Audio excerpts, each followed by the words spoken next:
জোর করে কারো প্রিয় মানুষ হওয়া যায় না, আর আমি হতেও চাই না। অনেক তো হলো আমার ভুল পথে হাঁটা, এখন না হয় একটু সঠিক পথে হাঁটি। যে আমাকে ভালোবাসবে সে এমনিই ভালোবাসবে, আর যে আমাকে ভালোবাসবে না তার জন্য হাজার কিছু করলেও ভালোবাসবে না। নিজের সংসার, নিজের সন্তান, নিজের স্বামী এসব নিয়ে ভালো থাকতে চাই। এই যে সামান্য কিছু নিয়ে নিজের মতো ভালো থাকতে চাই, এই ভালো থাকাটাও অনেকের ভালো লাগে না। একটা সময় সবার খুশির কথা ভাবতাম, কখনোই নিজের যে খুশি আছে, নিজের যে চাওয়া পাওয়া আছে, নিজের যে ভালো মন্দ আছে সেটা কখনো চিন্তাও হতো না, মনেও আসতো না। যাদের ভালো আমি চাইতাম তারাই আমাকে শিখিয়ে গিয়েছে যে কারো ভালো চাইতে নাই, শুধুমাত্র নিজের ভালোটাই চাও।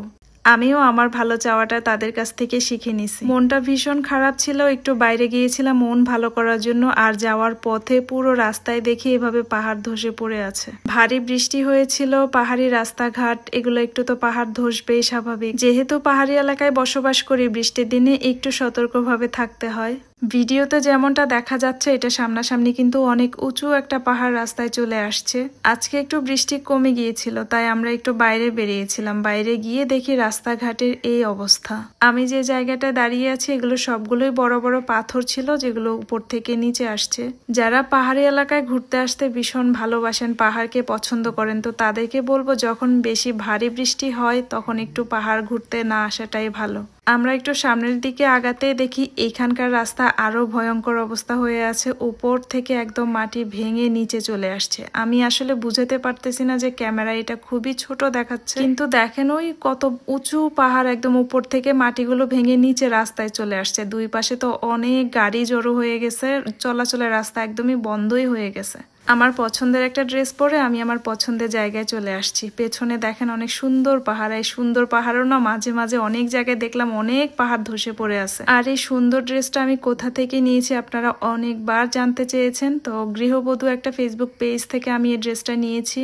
আর আমি আমার পছন্দ মতো এটাকে আমি নিজেই সেলাই করে নিয়েছি। এটা একটা 3 পিস ছিল, কিন্তু জামার কাপড়টা এত বেশি বড় ছিল, দেখেন আমি গোল করে বানাইতে পারছি। আর কাপড় কোয়ালিটি অনেক বেশি ভালো, ওড়নাটাও অনেক বড়। আমার কামিজের চেয়ে গোল জামা পরতে ভীষণ ভালো লাগে, আর এই ধরনের বড় বড় ওড়না হইলে তো আরো বেশি ভালো লাগে।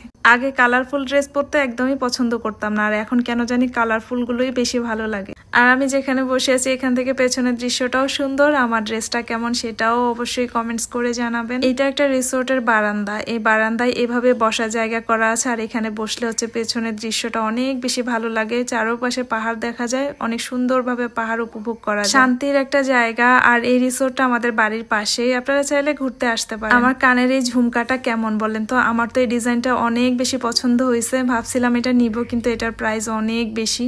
আমার আগের যেগুলো ছিল ওইগুলোকে এক্সচেঞ্জ করে তারপরে নিব। এভাবে এক্সচেঞ্জ আপনারা করিয়েন না, অনেক বেশি লস হয়। আমার পছন্দ যেহেতু হয়েছে, লস হইলেও এটা আমি করে ফেলি। আমি তো করি, আমার মতো আপনারা এমন করিয়েন না।